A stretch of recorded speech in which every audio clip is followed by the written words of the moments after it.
ఏలేశ్వరం మండలం తహసీల్దార్ కార్యాలయం వద్ద అమరావతి జాయింట్ యాక్షన్ కమిటీ పిలుపు మేరకు కమిటీ సభ్యుల ఆధ్వర్యంలో రాష్ట్ర సంఘం పిలుపు మేరకు వీఆర్ఓ వీఆర్ఏ సర్వేయర్లు నల్ల బ్యాడ్జీలు ధరించి నిరసన చేపట్టారు.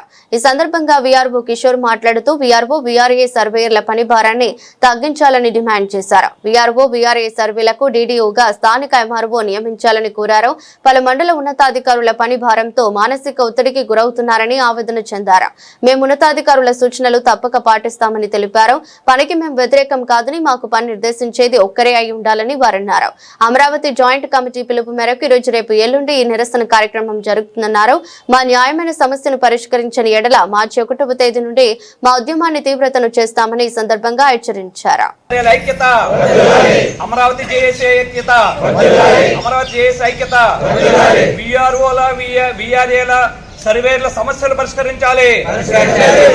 వీఆర్ఓల విలేజ్ సర్వేర్ల వీఆర్ఏల సమస్యలు పరిష్కరించాలి. వీఆర్ఓలపై సర్వేలపై పని ఒత్తిడి తగ్గించాలి. వీఆర్ఓ సర్వేలపై పని ఒత్తిడి తగ్గించాలి.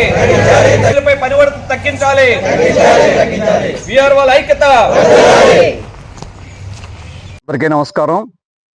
ఈ రోజున ఈ ప్రెస్ మీట్ పెట్టడం గల కారణం ఏంటంటే వీఆర్ఓలు, సర్వేర్లు, వీఆర్ఏలు, జూనియర్ అసిస్టెంట్, ఆర్ఐలు, తహసీల్దార్తో సహా అమరావతి జాయింట్ యాక్షన్ కమిటీ ఏర్పడింది. ఉద్యోగస్తుల యొక్క సమస్యల మీద పరిష్కరించడానికి, ఉద్యమించడానికి, గవర్నమెంట్తో సంప్రదింపు జరపడానికి ఈ అమరావతి జేఏసీ ఏర్పడింది. దీనికి గౌరవ చైర్మన్గా రవీంద్రరాజు గారు ఉంటా ఉన్నారు. మరి ఈ రోజుని అమరావతి జేఏసీ రాష్ట్ర పిలుపు మేరకి గ్రామాల్లో పనిచేస్తున్నటువంటి వీఆర్ఓలు, సర్వేర్లు, వీఆర్ఏలు, ఆఫీస్ స్టాఫ్ కూడా అనేక సార్లు పని ఒత్తిడి గురవుతూ ఉన్నారు. ఏంటి అనుకున్నప్పుడు గతంలో రెవెన్యూ వ్యవస్థ ఉన్నప్పుడు కింది వీఆర్ఓలు ఉండేవారు. ఒక 5 సంవత్సరాల క్రితం వైఎస్ జగన్మోహన్ రెడ్డి గవర్నమెంట్ వచ్చిన తర్వాత జిఎస్డబ్ల్యూస్ అని సచివాలయ వ్యవస్థ ఏర్పాటు చేసి అందులో కూడా ఎంప్లాయీస్ని ఏర్పాటు చేయడం, దాంట్లో మా గ్రేడ్ 2 వీఆర్ఓలు ఎవరైతే ఉన్నారో గ్రేడ్ 2 వీఆర్ఓల్ని సర్వేల్ని కూడా వాళ్ళ కంట్రోల్లో తీసుకురావడం జరిగింది. ఇప్పుడు ఉన్నటువంటి పరిస్థితి ఏంటంటే ఈవేళ వరకు వీఆర్ఓలందరికీ కూడా డీడీఓగా తహసీల్దార్ గారు ఉండేవారు. ఇప్పుడు జిఎస్డబ్ల్యూస్ వ్యవస్థ వచ్చిన తర్వాత కొంతమంది సర్వేర్లకి, గ్రేడ్ 2 వీఆర్ఓలకి మున్సిపాలిటీలో పనిచేస్తే కమిషనర్ గారు, మరి రూరల్ గ్రామాల్లో పనిచేస్తే ఎండిఓ గారు ఇవాళ వాళ్ళకి డీడీఓలుగా ఉన్నారు. ప్రధానంగా మా డిమాండ్ ఏంటంటే గ్రేడ్ 2 కానీ గ్రేడ్ 1 కానీ ఎవరైనా సరే సర్వేర్లు కానీ అందరికీ కూడా డీడీఓ తహసీల్దార్ ఉండాలని చెప్పేసి మేము డిమాండ్ చేస్తూ ఉన్నాం. First one. సెకండ్ డిమాండ్ ఏంటంటే ఈవేళ వీఆర్ఓలకు కానీ సర్వేర్లు కానీ పని చాలా విపరీతంగా పెరిగింది. మేము పని చేయమని అంటం లేదు, కానీ ఈ వ్యవస్థలో లోపాల వల్ల ఏం జరుగుతూ ఉందంటే ఈవేళ ఏదైతే సర్వేలు జరుగుతా ఉన్నాయో సర్వేలు అన్నీ కూడా వీఆర్ఓలకి, సర్వేలకి కూడా ఎండిఓ గారు ఓ డ్యూటీ వేస్తా ఉన్నారు, కమిషనర్ గారు డ్యూటీ వేస్తా ఉన్నారు, తహసీల్దార్ గారు డ్యూటీ వేస్తా ఉన్నారు.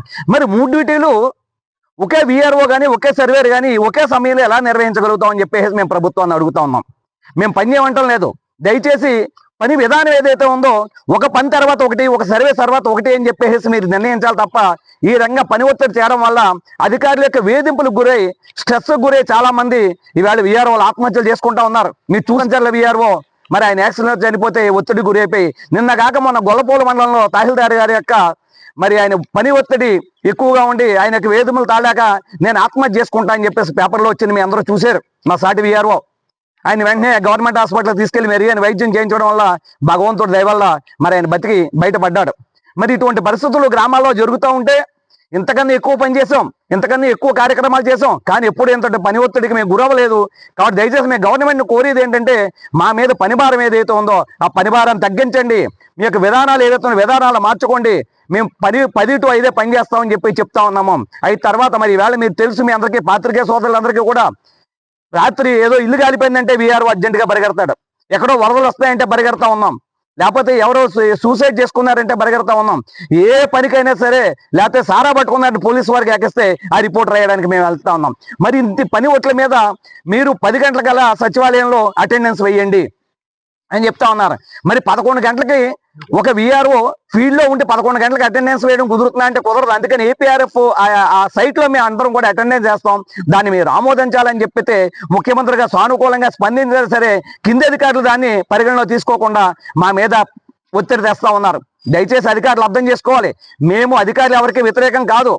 ఈ పని విధానం ఏదైతుందో, విభజన చాలా క్లియర్ గా ఉండాలని, భవిష్యత్తులో మరి గవర్నమెంట్ కానీ మా పేట్ల సానుకూల స్పందన కానీ తీసుకోకపోయినట్టయితే మేము మార్చి 1 వరకు, ఈవేళ రేపు ఎల్లుండో కూడా నిరసన తెలియజేసి మార్చి 1 నుంచి పెన్ డౌన్ కార్యక్రమానికి కూడా మొత్తం 3 వ్యవస్థలు జేఏసీగా ఉన్నటువంటి అన్ని వ్యవస్థలు కూడా పెన్ డౌన్ చేయడానికి సిద్ధంగా ఉన్నామని చెప్పేసి ఈ పాత్రికేయ ముఖ్యంగా మీ అందరికీ కూడా తెలియజేస్తా ఉన్నాం.